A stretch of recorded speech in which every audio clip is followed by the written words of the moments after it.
నమస్తే. RCG news కు స్వాగతం. కార్యక్రమంలో ముందుగా ముఖ్యాంశాలు.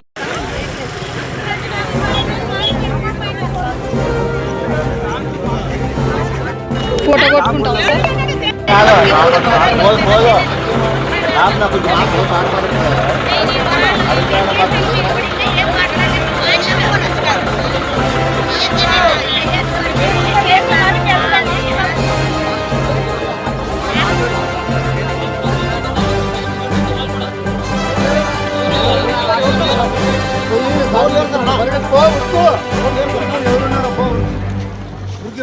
లీగల్ గా తీసుకొని ఉంటే వర్తిస్తుంది.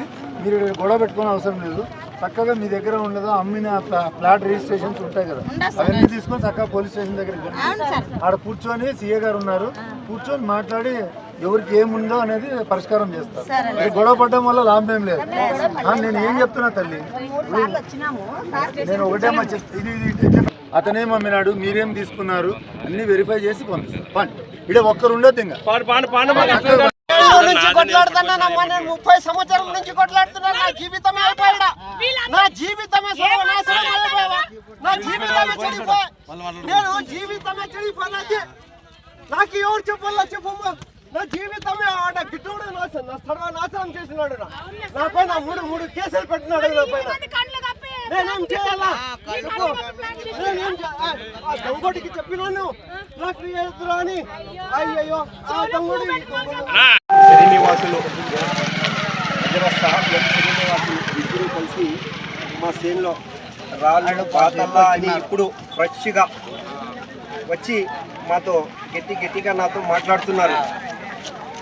అది నేను 30 సంవత్సరం నుంచి కేసులు కొట్లాడుతున్నాను. కలెక్టర్ ఆఫీస్లో కూడా నేను గెలిచినాను. అది హైకోర్టులో కాపీలని చెప్పి హైకోర్టులో గెలిచినామని తీసుకుని వచ్చి ఇక్కడ రాళ్ళు పాతే ప్రయత్నం చేస్తున్నాడు. నేను ఫ్లాట్లు అమ్మినాను, 15 ఏళ్ళు అయింది, 12 ఏళ్ళు అయింది, 13 ఏళ్ళు అయింది అని చెప్పి ఆ ఫ్లాట్లు కొనేవాళ్ళు అమాయకులకి పిలుచుకుని వచ్చి దౌర్జన్యం చేస్తున్నారు. ఈ ఎం శ్రీనివాసులు సార్, ఈ హజరత్ సాబ్ ఇద్దరు కలిసి కోర్టులో కేసు కూడా మొన్న వేసినారు. దానిపైన పోలీస్ స్టాటస్ ఆర్డర్ ఉంది, పోలీస్ ఆర్డర్ కూడా ఉంది. దానిపైన ఈ పొలంలో ఏం చేయకూడదు, ఇద్దరు పోకూడదు అని ఈరోజు వచ్చి ఇట్లా చేసినారు. అందుకోసం ఇట్లా ప్రయత్నం చేస్తున్నారు ఎం శ్రీనివాసులు. నాకు ఆల్రెడీ ముందు ఒకసారి ఇట్లే భయపట్టించిండే, ఇప్పుడు కూడా భయం ఉంది. 30 సంవత్సరం నుంచి నేను కేసులు కొట్లాడుతున్నాము. ఇట్లా ఉంది సార్.